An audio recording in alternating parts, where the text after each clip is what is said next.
திருமதி வி.கே. சசிகலா அவர்கள் ஊழல் வழக்கில் தண்டிக்கப்பட்டாரா? தண்டிக்கப்பட்டார். தண்டிக்கப்பட்டார். அவர் என்ன பொறுப்புல இருந்தார்? எந்த பொறுப்பிலும் இல்லை. எந்த பொறுப்பிலும் இல்லாம எப்படி தண்டிக்கப்பட்டார்? பார்ப்பனியர்கள் அல்லாதவர்களை அந்த சாத்தியத்திற்குள் ஈடுபடுத்தவில்லை என்பதைத்தான் நீங்கள் மறைபொருளாக சொல்லுங்கள். மறைபொருளா இல்ல, பச்சையா சொல்றேன் சார். அதான உண்மை. அப்ப சாதிய தீண்டாமைகள், அடக்குமுறைகள் நீடிக்க வேண்டும் என்று நினைக்கக்கூடிய ஒரே கட்சி இந்தியாவில் எதுவாக தான் இருக்குது சார். மாசம் கரண்ட் பில்லை மாதம் ஒரு கட்டணமா மாத்தினா நன்மை உங்களுக்கு மட்டுமா, எனக்கும் சேர்த்தானே? நான் என்ன சவுதி அரேபியா அப்படி இருக்கு? அதிமுக பாஜக கூட்டணியை மக்கள் விரும்பவில்லை. என்ன காரணம்? அவர் நிர்வாகி சொல்றாரு, என்ன நான் தேர்தலில் நின்னேன், சோறு வேணா போடுறேன்னு சாப்பிட்டு போ, ஓட்டு கிடையாதுன்னு சொல்றாங்கன்னே மக்கள் சொல்றாரு. பாரதிய ஜனதா ஒரு வளர்ச்சியடைந்த ஒரு கட்சியாகத்தானே சொல்லப்படுகிறது. 11% வாக்களை பெற்றிருக்கிறார்கள். துபாக்கூர் நான் பலமுறை நிரூபிச்சிட்டேன் இல்லைன்னு. எப்படின்னா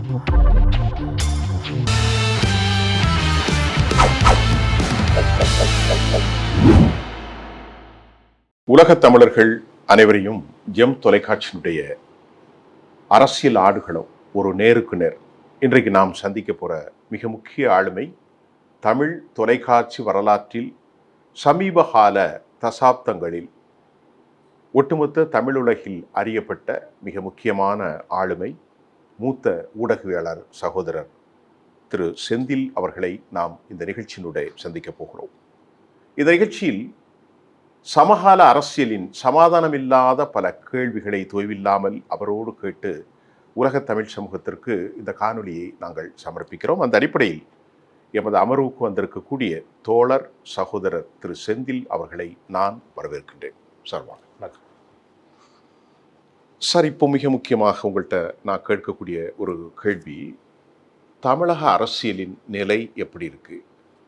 4.5 ஆண்டுகள் முடிவுறக்கூடிய இந்த காலகட்டத்தில் திராவிட முன்னேற்ற கழகத்தின் வரக்கூடிய எதிர்கால அரசியல் மீண்டும் தமிழ்நாட்டை அவர்கள் வெற்றி கொள்ளும் சூழல் இருக்கிறதா? கொஞ்சம் இதை பற்றி சொல்லுங்க. நான் துணை கேள்விகளை மட்டும். தமிழக அரசியல் அப்படிங்கிறது முதலமைச்சர் ஒரு முறை சொன்னார், மேலே என்ன பாம்பு கீழே முதலை, அந்த மாதிரி ஒரு ஒப்பீடு சொன்னார் இல்லையா? அந்த மாதிரி தான் இன்றைக்கு ஒன்றிய அரசு முற்று முழுவதுமாக திமுக பாஜகன்னு விட்டுருங்க, அந்த அரசியல் அப்புறம் பேசலாம். ஒன்றிய அரசு மாநிலங்களின் நலனுக்கு எதிராக, குறிப்பாக தமிழ்நாடு நலனுக்கு எதிராக தமிழ்நாட்டிற்கு தரக்கூடிய நிதியை தர மறுப்பது, தமிழ்நாட்டு சட்டமன்றத்தில் மக்களால் தேர்ந்தெடுக்கப்பட்ட ஒரு இறையாண்மைமிக்க சட்டமன்றத்தில் எதிர்க்கட்சிகள் உள்ளிட்ட அனைவரும் ஒருங்கிணைந்து நிறைவேற்றிய தீர்மானங்களை கூட அங்கீகரிக்க மறுப்பது, இந்த மாதிரி தொடர்ந்து ஒரு பக்கம் ஒரு கடும் நெருக்கடியை கொடுத்து கொண்டிருக்க ஒரு முரண்கள் இருக்கு. எஸ் அப்படிங்கிற ஒரு சூழல். இதற்கு மத்தியில் ஒரு மாநில அரசு இயங்கக்கூடிய ஒரு நிலைப்பாடு, ஒரு மாபெரும் ஆளுமைகளாக இருந்த முத்தமிழர் டாக்டர் கலைஞர், அம்மையார் ஜெயலலிதா உள்ளிட்டவர்கள் மறைந்த பிறகு திமுக ஒன்றுபட்டு உறுதியாக நின்று விட்டது மரியாதைக்குரிய நம்முடைய முதலமைச்சர் மாண்புமிகு ஸ்டாலின் அவர்கள் தலைமையில். அதே அளவிற்கு நம்முடைய மாண்புமிகு எதிர்க்கட்சி தலைவர் மரியாதைக்குரிய எடப்பாடி கே. பழனிசாமி அவர்கள் தலைமையில் அதிமுக ஒன்றிணைந்து நிற்கிறதா அப்படின்னா இல்லை, அதில் நிறைய சிக்கல் இருக்குது. அது திமுகவுக்கு பலம் என்கிறீர்கள்? இல்லை, அது திமுகவிற்கு பலம் என்று திமுகவே அதை நினைக்கல. திமுகவின் பலம் என்பது வெறும் திமுகவினுடைய ஆட்சி அல்லது எப்படி சொல்றது, திமுகவுடைய கட்சி சார்ந்த நலன், அல்லது திமுக மீண்டும் மீண்டும் ஆட்சிக்கு வருவது மட்டுமல்ல, திமுகவின் நலனாக இருக்கட்டும் அதிமுகவின் நலனாக இருக்கட்டும், என்னுடைய பார்வையில் அது ஒட்டுமொத்த தமிழகத்தின் நலனாக இருக்கணும். நீங்கள் ஒட்டுமொத்த தமிழகத்தின் நலனாக இல்லாத ஒன்று திமுகவிற்கும் பலனளிக்காது, அதிமுகவிற்கும் பலனளிக்காது. அப்படி பார்க்கின்ற பொழுது கடந்த 1/2 நூற்றாண்டு காலமாக தமிழ்நாடு அரசியல் வரலாறு என்பது திமுக விசஸ் அதிமுக என்றுதான் இருந்து வந்திருக்கிறது. ஸோ திமுக விசஸ் அதிமுக என்ற அந்த அரசியல் வரலாற்றை திமுக தக்க வைத்துக் கொண்டிருக்கிறது. வெர்சஸ் அதிமுக என்ற இடத்தில் அதிமுக தக்க வைத்துக் கொண்டிருக்கிறதா அல்லது தக்க வைக்குமாங்கிற பயம் இருக்குல்ல, அந்த இடத்த பாஜக கபலீகரம் செய்யுமோ என்ற அச்சம் இருக்குதுல்ல, அதுதான் இன்னைக்கு தமிழ்நாடு. அச்சம் யாருக்கு இருக்கு? எனக்கு இருக்குது, உங்களுக்கு எனக்கு இருக்குது பர்சனலா. ஸோ பர்சனலா எனக்கு இருக்குது. இல்ல திமுகவை சேர்ந்த பலருக்குமே அந்த அச்சம் இருக்குது. நீங்க அந்த இடத்துல யாரும் வந்துடக்கூடாதுங்கிற அச்சம் இருக்குது, பாஜக விடக்கூடாது அப்படிங்கிற அச்சம். ஏன்னா நீங்க எப்படி பார்த்தாலும் ஒரு மதவாத சக்தி அந்த இடத்துக்கு இதுல ஒரு சகோதர பாசம் நீங்க சொல்றது, ஒரு திராவிட சித்தாந்தம், திராவிட இயக்கம், திராவிட தலைமை வர வேண்டும், ஆனால் பாஜக விடக்கூடாது. அந்த அந்த எண்ணம் எல்லாருக்கும் இருக்குது. அது நீங்க ஏன்னா பெரியார், அண்ணா உள்ளிட்டவர்கள் ஏற்றுக்கொண்ட ஒரு இயக்கமா இருக்கணும், மதவாதத்தை இந்த மண்ணில் வேரூன்றுவதற்கு அனுமதித்து விடாத இயக்கமாக இருக்கணும் அப்படின்னு. பட் எடப்பாடி பழனிசாமியுடைய சமீப கால நகர்வுகள், அவருடைய பேச்சு எல்லாமே வந்து அவர் பாஜக அனுமதிக்கிறாருங்கிறத தாண்டி அவரே பாஜகவாக மாறிவிட்டாரோ அப்படிங்கிற எண்ணத்தை ஏற்படுத்துகிறது. ஒரு உதாரணமாக இப்போ சமீபத்தில் அவர் வைத்த வாதம், நீங்கள் வந்து அறநிலையத்துறையினுடைய நிதியிலிருந்து ஏன் கல்லூரிகள் கட்ட வேண்டும் அப்படிங்கிற ஒரு கேள்வியை கேட்கிறேன். இது இந்து முன்னணி மாநாட்டில் அவருடைய 4வது தீர்மானம். இதை கேட்குற எடப்பாடி அதுதானே. அப்போ அந்த அதிமுக எது நோக்கி நகருகிறது அப்படிங்கிற அச்சம் அளிக்கிறது, கேள்வி அளிக்கிறது. நீங்கள் அரசியல் அதிமுக விமர்சிக்கலாம், அதிமுக திமுக விமர்சிக்கலாம், காங்கிரஸ் பாஜக விமர்சிக்கலாம், பாஜக காங்கிரஸ் விமர்சிக்கலாம், காங்கிரஸ் கம்யூனிஸ்ட் சண்டை, இதெல்லாம் விட்டுருங்க. சரி. ஆனால் கோரான இஷ்யூஸ்னு சிலது இருக்குல்ல, அதில் வந்து அதிலிருந்து விலகிவிட முடியாதுல்ல. இப்போ எடப்பாடி பழனிசாமி போன்றவர்கள் அதிலிருந்தே விலகுகிறார்களோ? இது ஒரு விஷயம். இதில் முக்கியமான விவகாரத்தை நான் கேட்குறேன். இந்த 4.5 ஆண்டுகளில் திராவிட முன்னேற்ற கழகம் மக்களை பிணைப்பிலிருந்து அகற்ற முடியாத ஒரு மாபெரும் சாதனைகளை செய்திருக்கிறது அப்படின்னு நீங்கள் சொல்லக்கூடிய மிக முக்கியமான காரணம் என்ன? நான் அதற்கு எதிர்கருத்தை வைக்கிறதற்கு முன்பு உங்களிடத்திலிருந்து கேட்கிறேன். திமுக இந்த 4.5 ஆண்டுகளாக மக்களின் உள்ளங்களில் இன்னென்ன நிலைப்பாட்டின் மூலம் நிலைத்திருக்கிறது சொல்லுங்கள். நான் தொடர்ச்சியாக என்னுடைய எல்லா பேட்டிகளும், என்னுடைய எல்லா காணொலிகளையும் 2 விஷயத்தை சொல்லிட்டு வரேன். சுட்டி காட்டுவதற்கு ஒரு பிழை கூட இல்லாத ஆட்சி இந்த ஆட்சி என்று யாரேனும் சொல்வார்களே என்று சொன்னால் அதை முதலமைச்சர் ஸ்டாலின் கூட ஏற்றுக்கொள்ள மாட்டார். அதை நான் தெளிவாக, குறைகள் இல்லாத ஆட்சி எதுவும் இல்லை. போதாமைகள் இருக்கின்றன, குறைபாடுகள் இருக்கின்றன, அதில் மாற்றுக்கருத்து இல்லை. திட்டங்களாக நான் கடந்த சைதாப்பேட்டை பொதுக்கூட்டத்தில் கூட ஒரு 50 திட்டங்களை அடிக்கிறேன். 50 திட்டங்கள், 1 2 இல்லை, 50 திட்டங்கள் எடுக்கிறேன். நீங்கள் மீண்டும் கேட்பதால் குறிப்பிட்டு சிலவற்றை நான் வந்து சொல்கிறேன். மிக குறிப்பாக பலரும் அறியப்படாத திட்டங்களை சொல்கிறேன். எல்லோரும் சொல்கிற திட்டங்களை கூட நான் சொல்ல, பலரும் அறியப்படாத திட்டங்களை சொல்கிறேன். கடந்த 10-15 ஆண்டுகளாக அம்பேத்கர் அயலக கல்வி உதவித்தொகை திட்டம்னு ஒன்று இருக்குது. சரி. அதன் கீழ் பட்டியல் சமூகத்து மாணவர்கள் உயர்கல்வி படிப்பதற்கு வெளிநாடுகளுக்கு செல்லலாம். வெளிநாடுகளுக்கு இங்கே இல்லை, வெளிநாடுகள், இன்டர்நேஷனல் எஜுகேஷன். வெறும் 9 பேர் அனுப்பியிருந்தாங்க கடந்த அஇஅதிமுக ஆட்சியில். ஆனால் இந்த ஓராண்டு, கடந்த ஆண்டு மட்டும் அனுப்பியவருடைய எண்ணிக்கை 173. இது என்னுடைய கருத்தல்ல. விடுதலை சிறுத்தைகள் கட்சியினுடைய சட்டமன்ற உறுப்பினர் சிந்தனை செல்வன் சட்டமன்றத்தில் பதிவு செய்கிறார் ஆதாரங்களோடு. அப்போ இது ஒரு திட்டம். இப்போ இந்த ஆண்டு நான் முதல்வன் திட்டத்தின் கீழ் படித்து பலன் பெற்றவர்கள், இன்னைக்கு வந்திருக்கக்கூடிய செய்தி, நான் முதல்வன் திட்டத்தில் படித்த ஒரு இளைஞர் இஸ்ரோவில் மிகப்பெரிய பொறுப்பில் இன்றைக்கு அமர்கிறார். ஸோ அவர் இஸ்ரோவுக்குள்ளே போகிறார். ஐஐடியில் போன ஸ்டூடெண்ட்ஸை பார்த்தோம். ஒரு பழங்குடியின பெண் மாணவி ஐஐடிக்குள்ளே போகிறாங்க.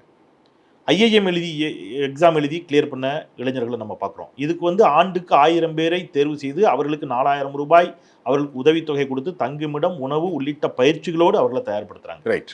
யூபிஎஸ்சி எக்ஸாமுக்கு இந்த ஆண்டு 50 பேர் நான் முதல்வன் திட்டத்தில் கீழ் பலன் பெற்றவர்கள் உள்ளே செல்கிறார்கள்.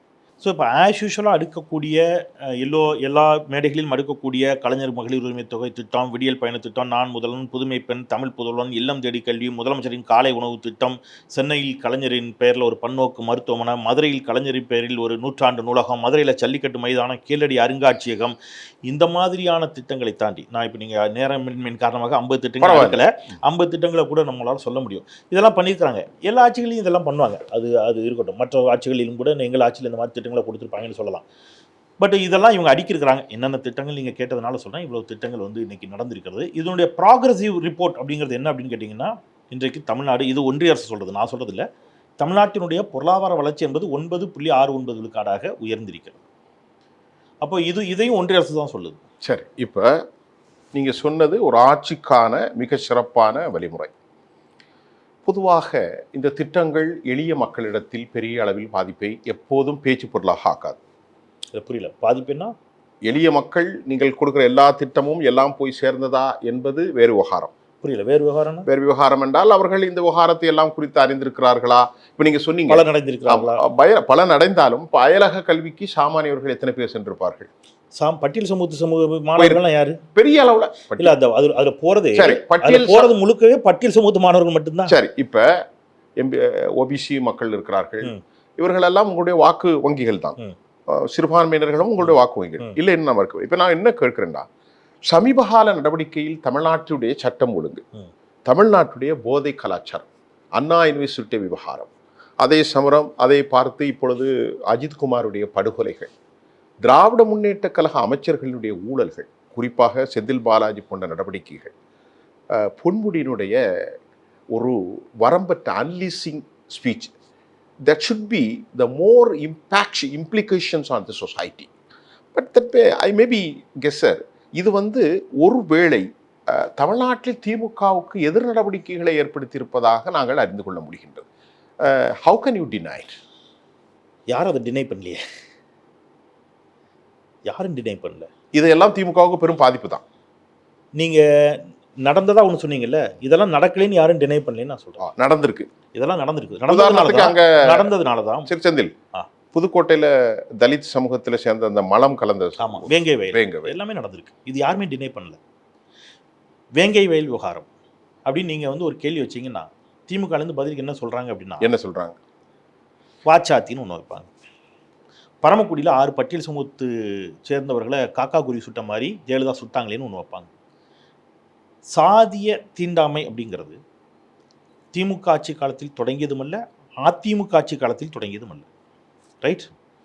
இது திமுக ஆட்சியோடு முடிவு பெற போதும் இல்லை, அதிமுக ஆட்சி காலத்தோடு முடிவு பெற போதும் இல்லை, தொடரும் இல்லை. சாதிய தீண்டாமைகள் என்பது பல்லாயிரம் ஆண்டு கால அழுக்கு. தொடரணும் அப்படின்னு ஒரு குரூப் விரும்புது, தொடர வேண்டும் என்று அப்படின்னு ஒரு குரூப் விரும்புது இருக்கு. அந்த குரூப் தமிழ்நாட்டிற்குள்ள வந்து விடக்கூடாதுன்னு நாங்கள் போராடிட்டு இருக்கோம். தொடர வேண்டும், சனாதனம், நீங்க மனுநீதி தமிழ்நாட்டிற்குள் ஆட்சி செய்ய வேண்டும்னு ஒரு கட்சி நினைக்குது இல்லை, அந்த கட்சி வந்துவிடக்கூடாதுங்கிற போராட்டம் இருக்குல்ல, அதுல வெற்றி பெற்றார்களா தோல்வி அடைந்தார்களா அப்படின்னா முழுமையாக வெற்றி பெறவில்லை என்பது உண்மை. இல்ல அந்த கட்சி அந்த சித்தாந்தம் இங்க கால் ஊன்றதுக்கு முன்னாடி 2 விஷயம் நீங்க கேட்கறதுக்குள்ள எனக்கு புரிஞ்சிருச்சு. சொல்லுங்க. பாபா சாஹேப் அம்பேத்கர் பிறந்த மகாராஷ்டிராவில் சாதிய தீண்டாமை இருக்குதா? இருக்குது. இதுக்கு அம்பேத்கரை நீங்க குற்றவாளி கொண்டு எழுத முடியுமா? சொல்ல முடியாது. அதே தான் இங்கேயும் திமுகவாக இருக்கட்டும், அதிமுக இருக்கட்டும், கம்யூனிஸ்ட் கட்சிகளாக இருக்கட்டும், அல்லது விடுதலை சிறுத்தைகளாக இருக்கட்டும், இவர்களெல்லாம் சாதிய ஏற்றத்தாழ்வுகளுக்கு தீண்டாமைகளுக்கு எதிராக பேசுகிறார்களா, போராடுகிறார்களா, உளப்பூர்வமாகவே சாதிய ஏற்றத்தாழ்வுகளும் தீண்டாமைகளும் ஒழிய வேண்டும் என்று நினைக்கிறார்களா என்ற விவாதத்தை வைத்தால், நான் இன்க்ளூடிங் ஏடிஎம்கேயும் சேர்த்து சொல்கிறேன், உளப்பூர்வமாக இவர்கள் சாதி நீடிக்கணும், சாதிய கொடுமைகள் நீடிக்கணும், சாதிய தீண்டாமைகள் நீடிக்க வேண்டும் என்று விரும்புகிறவர்கள் அல்ல. அப்போ சாதிய தீண்டாமைகள் அடுக்குமுறைகள் நீடிக்க வேண்டும் என்று நினைக்கக்கூடிய ஒரே கட்சி இந்தியாவில் எதுவாக தான் இருக்குது? பாஜகவாக தான் இருக்குது. அதனால தான் நான் எல்லா இடத்துலையும் ஒன்று சொல்கிறேன், கோர்ட்டுக்கு இந்த பக்கம் எல்லாரையும் வச்சுக்கோங்க, உங்களுக்குள்ளே சண்டை போட்டுக்குங்க. உங்கள் சண்டையில் யாரை வேணாலும் நீங்கள் என்ன செய்யுங்க, மக்கள்கிட்ட உங்கள் சண்டைகளை வைங்க பரஸ்பரம். மக்கள் முடிவு செய்யட்டும், நீ வரியாங்கிறத மக்கள் முடிவு செய்துக்கிட்டோம். கோர்ட்டுக்கு அந்த பக்கம் நிறுத்த வேண்டிய பாஜகவை கோர்ட்டுக்கு இந்த பக்கம் கொண்டு வந்துடாதீங்க. ஒரு நிமிஷம், நீங்கள் சொல்கிறது சரி, சித்தாந்த ரீதியாக பெரியார் அம்பேத்கரை பேசுகிறீங்க. அதுக்கு முன்னாடி நீங்கள் கரைபடாதவர்களாக இருக்க வேண்டும். மக்கள் என்ன எதிர்பார்ப்பார்கள்? எல்லோரும் செந்தில் சொல்வத கோட்பாடு, எல்லோரும் பேரறிஞர் அண்ணா, பெருந்தலைவர் காமராசர், தந்தை பெரியார் என்று இல்லை. பல கொள்கைகளே உள்வாங்கிய மக்கள் இருக்கிறார்கள். நீங்கள் ஒரு சரியான நேர்வழியான அரசியலை செய்கிறீர்களா? உங்கள் மீது ஏராளமான குற்றச்சாட்டு. நான் ஒரு சின்ன கஷ்டம், நீங்கள் ஏதோ என்னை கேட்குற மாதிரி இருக்கு. உங்களை இல்ல திராவிட முன்னேற்ற கழகம், நான் மறுபடியும் சொல்லுங்க, ஒரு பத்திரிகையாளர். அண்டர்ஸ்டுட். அதை நான் முடிச்சிடுறேன். திருமதி வி.கே. சசிகலா அவர்கள் ஊழல் வழக்கில் தண்டிக்கப்பட்டாரா? தண்டிக்கப்பட்டார். அவர் என்ன பொறுப்பில் இருந்தார்? எந்த பொறுப்பிலும் இல்லை. எந்த பொறுப்பிலும் இல்லாமல் எப்படி தண்டிக்கப்பட்டார்? அதுதான் கேள்வி. அரசியல் இல்லாமல், அரசு நிர்வாகத்தில் இல்லாமல் ஒருவர் தண்டிக்கப்பட்டிருக்கிறார். இது ஒரு பெரிய அரசியலமைப்புக்கும் சட்டத்திற்கும் விரோதமானதுதான். சரி, அப்போ அரசியலமைப்பு சட்டத்தில் அரசியல் பொறுப்பில் இருந்தது யாரு? அந்த வழக்கில் A2 யாரு? திருமதி வி.கே. சசிகலா. A1 யாரு? ஜெயலலிதா அவர்கள். ஜெயலலிதா மரணிக்கும் வரை அந்த வழக்கினுடைய விசாரணை தள்ளி போடப்பட்டுச்சு. ஜெயலலிதா மரணம் அடைந்தவுடன் வேகமாக விசாரணைக்கு எடுத்துக்கொள்ளப்பட்டு திருமதி வி.கே. சசிகலா அவர்கள் எங்கே அனுப்பப்படுகிறார்? சிறைக்கு அனுப்பப்படுகிறார். ஜெயலலிதா அவர்களுக்கும் சசிகலா அவர்களுக்கும் இருக்கக்கூடிய நூலிலை வேறுபாடு இங்கே இருக்குதா? இங்கே வெளிப்படுதா? இந்த நூலிலை வேறுபாடு தான் நீங்கள் சொல்கிற ஊழலில் இந்தியா முழுக்க பார்வையாக வைக்கப்படுகிறது. அப்படி என்றால் 2 பார்வை. அப்படி என்றால் நான் முடிச்சிடறேன். இங்கே எல்லா கட்சிகளின் மீதும் ஊழல் குற்றச்சாட்டுகள் இருக்கிறது. எல்லா கட்சியின் மீதும் ஊழல் குற்றச்சாட்டு இருக்குது. ஆனால் ஆராசாவின் மீதான ஊழல் குற்றச்சாட்டுகளுக்கு ஊடகங்கள் கொடுக்கக்கூடிய முக்கியத்துவமும் அதன் மீதான பார்வையும், லாலு பிரசாத் யாதவ் மீதான ஊழல் குற்றச்சாட்டுகளுக்கு ஊடகங்கள் கொடுக்கக்கூடிய முக்கியமும் பார்வையும், திருமதி வி.கே. சசிகலா அவர்களின் மீதான ஊழல் குற்றச்சாட்டுகளுக்கு ஊடகங்கள் கொடுக்கக்கூடிய பார்வையும், செந்தில் பாலாஜிக்கு ஊடகங்கள் கொடுக்கக்கூடிய பார்வையும் ஒன்றாகவும், சிஏஜி குற்றம் சாட்டிய பிறகும் 7.5 லட்சம் கோடி ஊழல் செய்தது என்று சொன்ன பிறகும் பாஜகவிற்கு கொடுக்கக்கூடிய பார்வையும் வேறாக இருக்கிறது. இந்த இந்த இந்த பிரச்சனை இங்க இருக்குது சார். எனக்கு எனக்கு ரெண்டு விஷயம் இங்க. ஊழல், இவர்கள் யாருடைய ஊழலுக்கும் நான் வக்கீலாக ஆஜராக விரும்பல. அப்படி என்றால் திமுக நீங்களும் பத்திரிகையாளர். நான் முடிச்சிடறேன் சார். ஒரு பத்திரிகையாளர் முடிச்சிடறேன். கேள்வி புரிஞ்சிருச்சு. எல்லா கட்சிகள் மீது இங்க ஊழல் குற்றச்சாட்டு இருக்கு. ரைட். ஊழலுக்கு அப்பாற்பட்டவர்கள் யாரும் இல்லை. அப்படி எல்லா கட்சிகள் மீதும் ஊழல் குற்றச்சாட்டு இருக்கு. ஆனா அவர்கள் ஊழல் செய்தார்களா இல்லையா என்பதை உறுதி செய்து ஆம் இல்லை என்று சொல்ல வேண்டிய பொறுப்பு சுஃபியானுக்கும் எனக்குமா நீதிமன்றத்துக்கு? நீதிமன்றத்துக்கு. நீதிமன்றத்தால் ஊழல் குற்றவாளிகள் என்று இந்தியாவில் தண்டிக்கப்பட்ட ஒரு 4 அரசியல் தலைவர்கள் நீங்க சொல்லுங்க யாரெல்லாம்? லாலு இன்னும் தண்டிக்கப்படல. இன்னும் இறுதி தீர்ப்புக்கு வெயிட் பண்றாரு. இறுதி தீர்ப்பிலும் தண்டிக்கப்பட்டவர்கள் நான் இங்க சொல்லுங்க. நீங்களே சொல்லுங்க. பாஜகவுடைய முன்னாள் தேசிய தலைவர் பங்கார் லட்சுமணன். ரைட். ஆனா யாராவது அதை பத்தி பேசுறாங்களா? பேசல. கலைஞர் ஊழல் வழக்கில் தண்டிக்கப்பட்டிருக்கிறாரா? ஸ்டாலின் தண்டிக்கப்பட்டிருக்காரா? ஆனா கலைஞரையும் ஸ்டாலினையும் அல்லது திமுகவையும் ஊழல்வாதிகளாக சித்தரிக்கக்கூடிய ஊடகங்கள் நீதிமன்றத்தால் தண்டிக்கப்பட்ட அம்மையார் ஜெயலலிதா அவர்களை ஊழல்வாதி இல்லை என்று சொல்லிவிடுவார்கள். எந்த அரசு பொறுப்பிலும் இல்லாத திருமதி வி.கே. சசிகலா அவர்களை ஊழல்வாதி என்பார்கள். நான் இன்க்ளூடிங் சசிகலாவையும் சேர்த்தே சொல்றேன். எத காரணம்? நூலிலை வேறுபாடு. நூலிலை வேறுபாடு தான் காரணம். நீங்கள்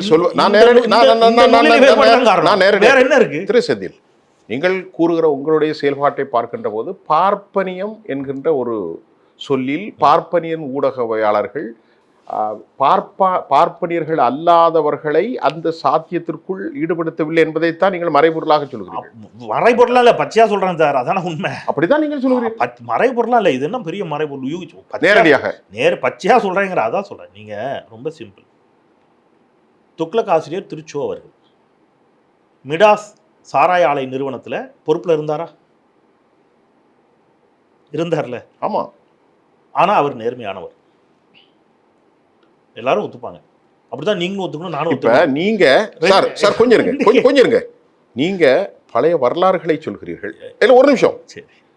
நான் என்ன சொல்றேன், சமகால அரசியலில் the contemporary politics is going on. All these people have been watching what will happen today and tomorrow. That could happen something wrong. நான் உங்கள்கிட்ட கேட்கறது, திராவிட முன்னேற்ற கழகம் தமிழர்களின் எழுச்சியாக நீதி கட்சி, அந்த காலத்தில் சமத்துவம், பேரறிஞர் அண்ணா, திராவிட இயக்க புரட்சி இதெல்லாம் வருகின்ற போது நாங்கள் கொஞ்சமாவது நியாயமாக இருக்க வேண்டும் என்று எண்ணுவது இயல்புதானே? மக்கள் ஒரு தமிழ் உங்களின் மீதும் உங்களுடைய ஆதங்கத்துக்கு எல்லாம் விட இன்னும் 1 வருஷத்துல கிடைச்சிரும்ல. ஓராண்டு தானே இருக்கு தேர்தல். அப்ப இந்த விஷயங்கள்லாம் மறுக்கிறீர்களா? நான் சொல்லவே இல்லை. உங்கள்கிட்ட என்ன சொல்றேன் தெளிவா நான் சொல்றது உங்களுக்கு அல்லது ஒப்புக்கொள்கிறீங்களா? சார் உங்களுக்கு தெளிவா சொல்றேன், உங்களுக்கு புரியல. ஓராண்டு ஒன்று இருக்கு. ஓராண்டுல 10 மாசம் இருக்கு. எதுக்கு? தேர்தலுக்கு. கரெக்டு தானே? உங்களுக்கு இருக்கக்கூடிய கவலை, எனக்கு இருக்கக்கூடிய கவலை யாருக்கும் இருக்கும், பொதுமக்களுக்கும் இருக்குல்ல.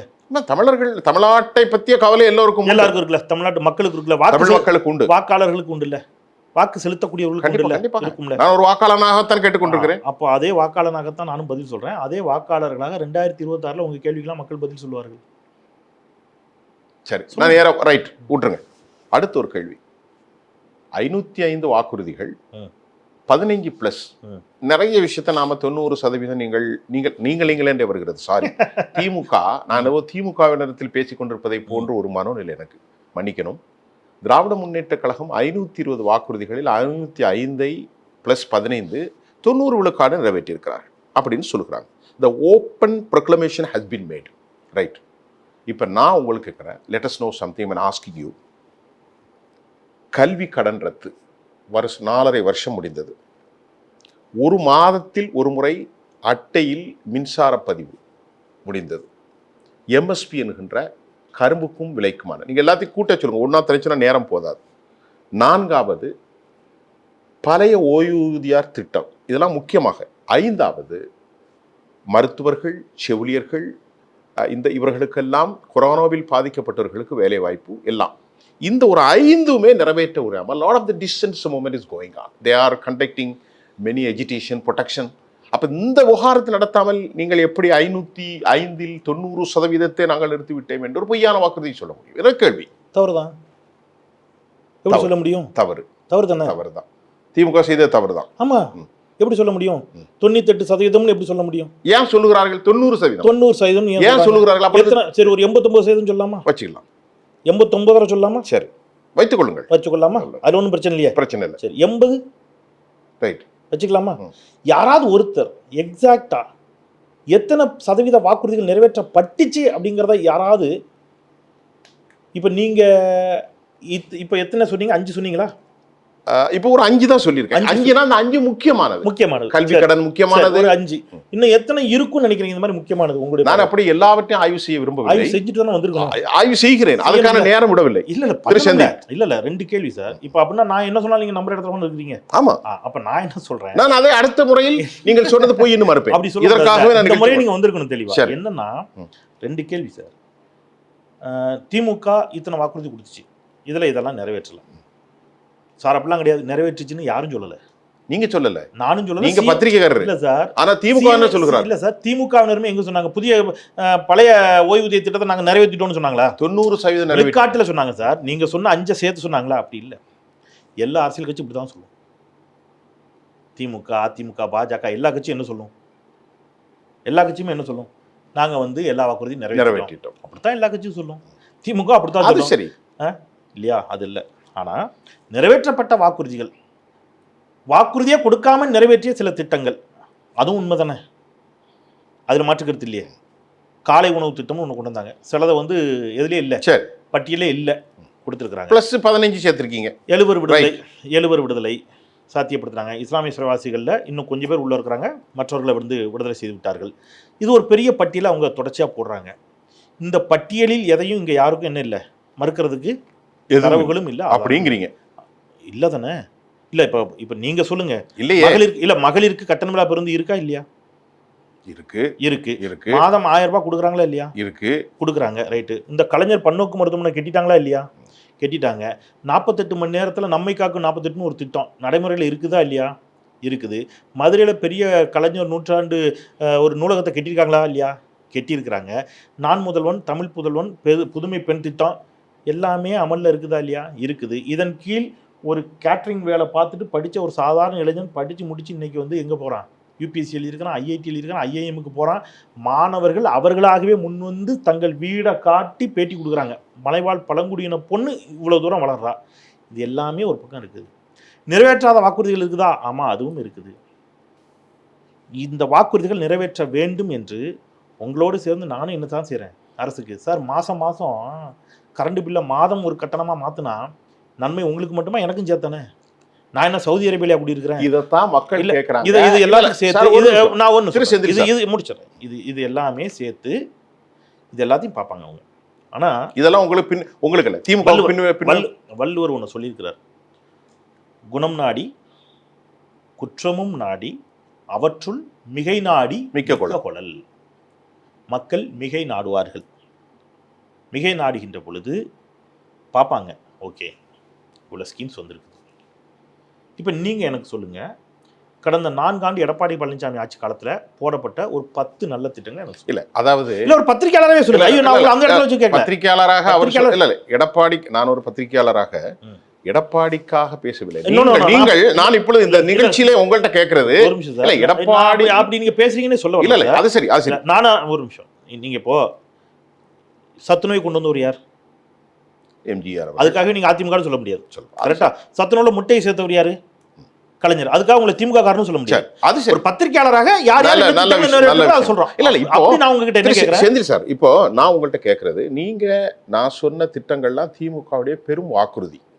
இல்ல சார், நான் சொல்றது எனக்கு எங்க கேள்வி புரிஞ்சது, ஒரு மிகப்பெரிய வாக்குறுதி. உங்க கேள்வி புரிஞ்சதுனால இத நான் என்ன கேக்குறேன்னா, இது மக்களிடத்தில் உங்களுக்கு எதிர்வினைகளை ஏற்படுத்தாதா என்ற கேள்வி கேட்கிறேன். கேள்வி புரிஞ்சதுனால தான் நான் அந்த கேள்வி கேட்கிறேன். சரி, அந்த கேள்விக்கு நானே பதில் சொல்றேன். உங்களை கூட நான் தர்ம சங்கடப்படுத்த விரும்பல. இப்போ 90 மார்க் எடுத்திருக்கிறார் ஒருத்தர், அவரை பார்த்து 90 மார்க் 100 மார்க் எடுப்பீங்க. நீங்கள் 90 மார்க் எடுத்துருக்கீங்க, அல்லது 80 வச்சுக்கோங்க, 75 கூட வச்சுக்கோங்க. எனக்கு அதில் எனக்கு நம்பர் டசின் மேட்டர் வச்சுக்கோங்க. ஒரு கேள்வி எழுப்புறோம் இல்லையா? இது நியாயமான கேள்வி. நீங்கள் 100 மதிப்பெண் நீங்கள் எடுப்பீன்னு என்று சொன்னீர்களே, 90 எடுத்திருக்கிறீர்கள் அப்படின்னு நம்ம சொல்கிறோம். அதனால் நீங்கள் நல்ல ஸ்டூடெண்ட் இல்லை அப்படின்னு முடிவு பண்ணிவிட்டு இந்த பக்கம் திரும்பினா 34 மார்க் வாங்கிட்டு ஒருத்தர் உட்காந்துருக்கிறார்.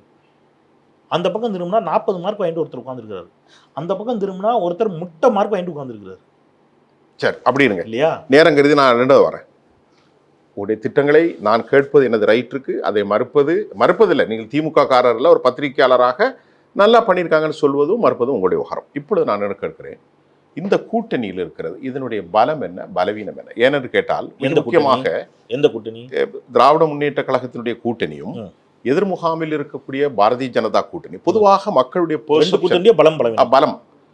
கடந்த நாடாளுமன்ற தேர்தலில் இரு கட்சிகளையும் பாரதிய ஜனதா மற்றும் அதிமுகவுடைய வாக்கு வங்கிகளை கூட்டுகின்ற போது திராவிட முன்னேற்ற கழகம் கடும் சிக்கலை தற்போது சந்திக்க போகிறது.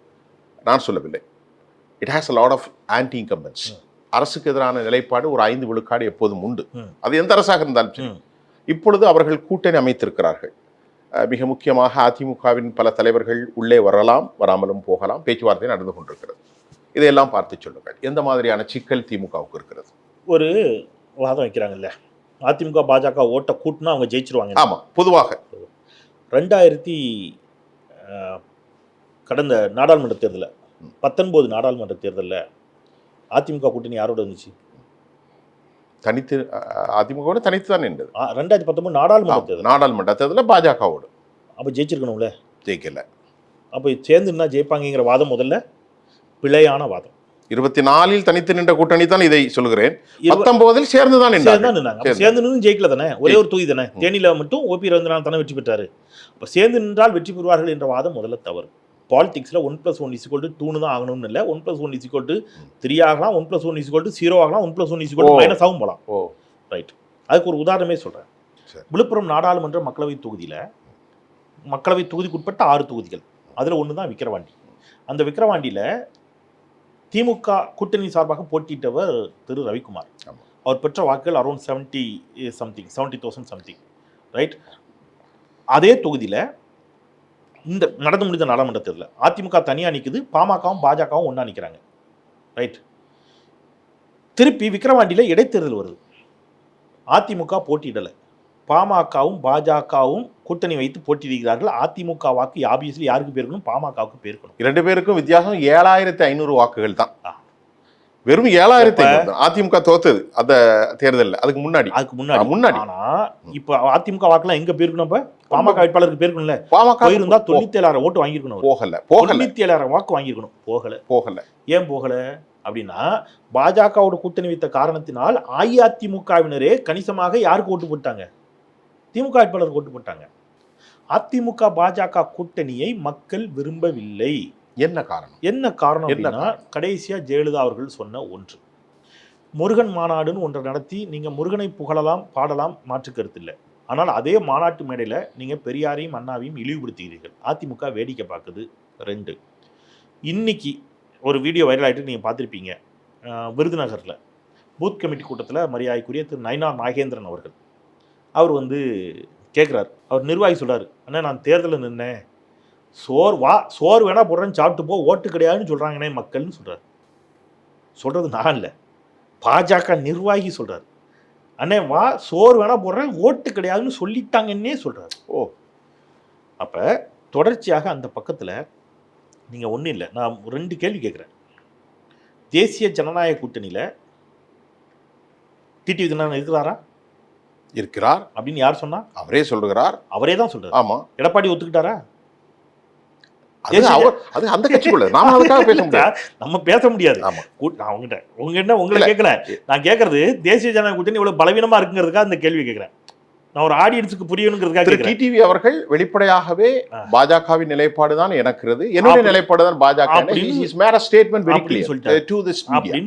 சொல்லிட்டே இருக்காரு. பரவாயில்ல விடுங்க, நான் கடந்த கால விமர்சனங்களுக்குள்ள போல அவர் பாஜக என்ன சொன்னார், இந்த பக்கம் அந்த மாதிரி என்ன சொன்னாங்க, எல்லா அரசியல்வாதிகளும் விட்டுருங்க. ஆனா டிடிவி தினகரன் அந்த கூட்டணியில் இருக்கிறார் என்று பாஜக ஒத்துக்கொள்கிறது. ஆனா ஒத்துக்கிட்டு எடப்பாடி இந்த நிமிஷம் வரைக்கும் ஒத்துக்கல. நாளைக்கு எடப்பாடி பழனிசாமி டிடிவிக்கு ஆதரவா பிரச்சாரம் பண்ணுவாரா? டிடிவி எடப்பாடி பழனிசாமிக்கு ஆதரவாக பிரச்சாரம் பண்ணுவாரா? அதிமுக வேட்பாளருக்கு ஆதரவாக பிரச்சாரம் பண்ணுவாரா? ஓபிஎஸ் இப்போ நம்ம பேசிட்டு இருக்கிற இந்த நிமிடம் செய்தி, பிரேக்கிங் நியூஸ், ஓபிஎஸ் தனது ஆதரவாளருடன் ஆலோசனை இப்பொழுது போயிட்டு இருக்கு. ஏன்னா ஓபிஎஸ் அந்த கூட்டணியில் இருக்காரா இல்லையான்னு எடப்பாடி பழனிசாமி நினைச்சல ஒத்துக்கொள்ளவில்லை. அப்போ இவ்வளவு முரண்பாடுகள். சரி, பாமக அந்த கூட்டணியில் இருக்குதா இருக்குதுன்னு அன்புமணி ராமதாஸ் சொல்றாரு. ராமதாஸ் அந்த கூட்டணியில நாங்க இல்லைங்கிறாரு. அப்ப அங்க அந்த தலைவர் யாருன்னே இப்ப பாமக சண்டை நடந்துட்டு இருக்கு. இவ்வளவு பிரச்சனைகளோடு இருக்கக்கூடிய இதுதான் உங்களுக்கு வாய்ப்பு. இது வாய்ப்பு இல்ல சார். உங்களுக்கு என்ன மறுபடியும் வருது? திமுகவுக்கு வாய்ப்பு இல்ல சார். 2 விஷயம் சார்.